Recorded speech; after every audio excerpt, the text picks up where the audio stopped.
नमस्कार श्रोताओं, मैं योशिता पांडे और आप सुन रहे हैं भारत विकास डायरी।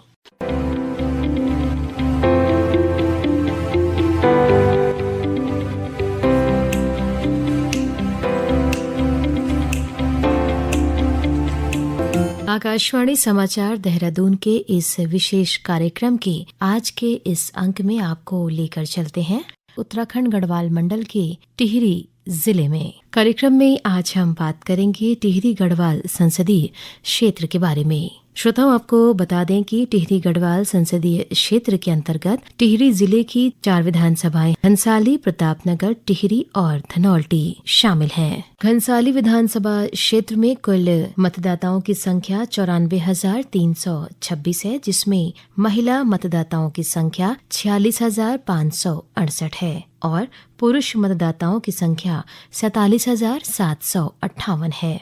प्रतापनगर विधानसभा संसदीय क्षेत्र में कुल मतदाताओं की संख्या 79,576 है, जिनमें महिला मतदाताओं की संख्या 38,968 और पुरुष मतदाताओं की संख्या 40,608 है। वहीं टिहरी विधानसभा क्षेत्र में कुल मतदाताओं की संख्या 81,225 है, जिनमें महिला मतदाताओं की संख्या 39,239 और पुरुष मतदाताओं की संख्या 41,986 है।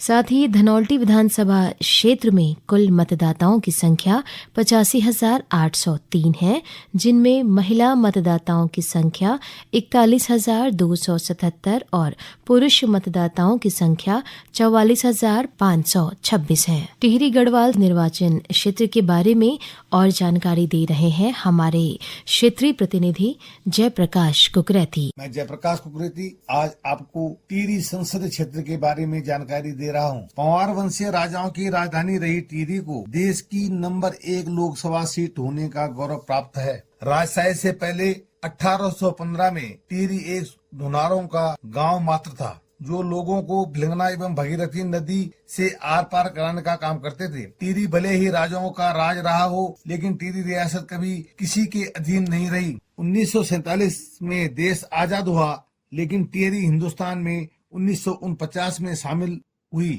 1952 में हुए पहले लोकसभा चुनाव से राजशाही परिवार की महारानी कमलेंदुमती शाह सांसद चुनी गई, जो टिहरी लोकसभा की पहली महिला सांसद थी। उसके बाद भी 1971 से पहले इस सीट पर राजशाही परिवार के मानवेंद्र शाह का दबदबा रहा। वर्ष 1971 में परिपूर्णानंद पैनुली, 1977 से 1984 तक त्रिपेंद्र सिंह नेगी, 1984 से 1990 तक ब्रह्मदत्त, 1991 से लेकर 2004 तक पुनः राज परिवार के टिहरी के अंतिम राजा मानवेंद्र शाह भाजपा के टिकट पर सांसद रहे। उनके निधन के बाद 2007 में हुए उपचुनाव में कांग्रेस से कद्दावर नेता रहे हेमंत नंदन बहुगुणा के पुत्र विजय बहुगुणा 2 बार सांसद बने। 2012 में विजय बहुगुणा को उत्तराखंड के मुख्यमंत्री बनाए जाने के बाद खाली हुई सीट पर हुए उपचुनाव में राज परिवार ने एक बार फिर अपना परचम लहराया। 2012 के उपचुनाव से लेकर 2019 तक के लोकसभा चुनाव में राज परिवार से माला राज्य लक्ष्मी शाह लगातार जीत हासिल कर रही है। क्षेत्रफल की दृष्टि से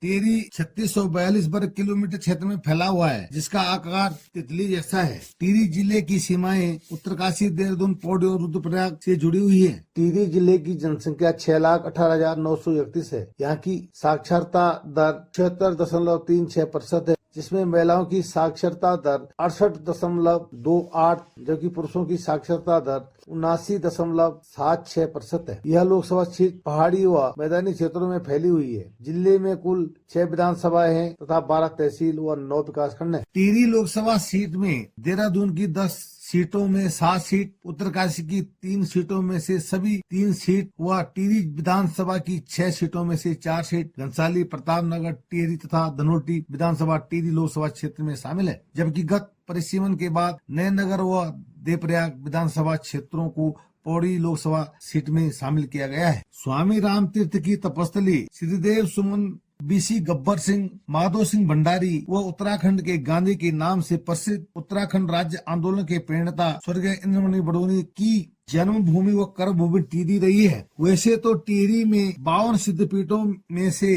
3 सिद्धपीठ सुरकंडा, कुंजापुरी व चंद्रबदनी स्थित हैं। इसके अलावा धार्मिक पर्यटन के लिए बूढ़ा केदार, सेम मुखेम, नागराजा, खैट, पीढ़ी, माणिकनाथ, देवप्रयाग के अलावा कई ऐतिहासिक मठ व मंदिर हैं। वहीं सहस्ताल, पंवाली कांठा, खतलिंग ग्लेशियर, नाग टिब्बा, धनोटी जैसे प्रसिद्ध पर्यटन स्थल भी हैं। इसके अलावा पंच प्रयागों में एक देवप्रयाग, भागीरथी व अलकनंदा को मिलकर पवित्र पावनी गंगा बनती है। टिहरी जनपद में कुल 5,15,974 मतदाता हैं। लोकसभा क्षेत्र में टिहरी जनपद के 4 विधानसभा क्षेत्रों में से घनसाली में कुल 94,326 मतदाता हैं, जिनमें से 47,758 पुरुष तथा 46,568 महिलाएं हैं। टिहरी विधानसभा में 81,125 मतदाता में से 41,986 पुरुष तथा 39,339 महिलाएं हैं। धनोटी विधानसभा क्षेत्र में 85,803 मतदाताओं में से 44,526 पुरुष तथा 41,277 महिलाएं हैं, जबकि प्रतापनगर में 79,576 मतदाताओं में से 40,608 पुरुष तथा 38,968 महिलाओं के नाम वोटर लिस्ट में दर्ज हैं। इसके अलावा टिहरी जिले की पौड़ी लोकसभा क्षेत्र में पड़ने वाले 2 विधानसभा क्षेत्र देवप्रयाग में कुल वोटरों की संख्या 84,173 है। टिहरी जिले में हुए विकास कार्यों पर और अधिक जानकारी के लिए आपको लेके चलते हैं टिहरी सांसद माला राज्यलक्ष्मी शाह जी के पास। मैं टिहरी का सांसद होने के नाते से हमारा सेंटर से जो काम हो रहे हैं मेरा समय में मैं आपको बताना चाहती हूँ। सबसे पहला तो ऑल वेदर रोड का जो काम हुआ है वो बहुत ही इम्पोर्टेंट काम है, और दूसरा डोगरा छाछीपुर जिनको हमने कंप्लीट किया, इतना साल जो नहीं हुए थे। डोगरा छाछीपुर का PMJSY रोड का जगह जगह टिहरी में जो बनाए हैं, और कनेक्टिविटी टू द विलेजेस ये सब मैक्सिमम हुए हैं। बल्लभपुर से पंटा साहब तक का रोड का भी हुआ है। हरबतपुर से यमोत्री रोड भी बन रहा है। और another very important thing is जो हरसिल में इनर लाइन में को मुक्त करवाया है, वो बहुत ज़रूरी है। ये काम हुआ है। डोईवाला से हमारा जो गोविंद से बना हुआ है, रेलवे लाइन का है। Dehradun to Delhi express highway जो बन रहा है should be complete very soon. और जो हमारे गरीबों के लिए हर घर जल का है, और बहुत ज़्यादा स्कीम जो अभी आदरणीय मोदी जी ने किए हैं हमारे महिलाओं के लिए, गरीबों के लिए, और जो free ration which is one of the also another very important thing दिए गए हैं।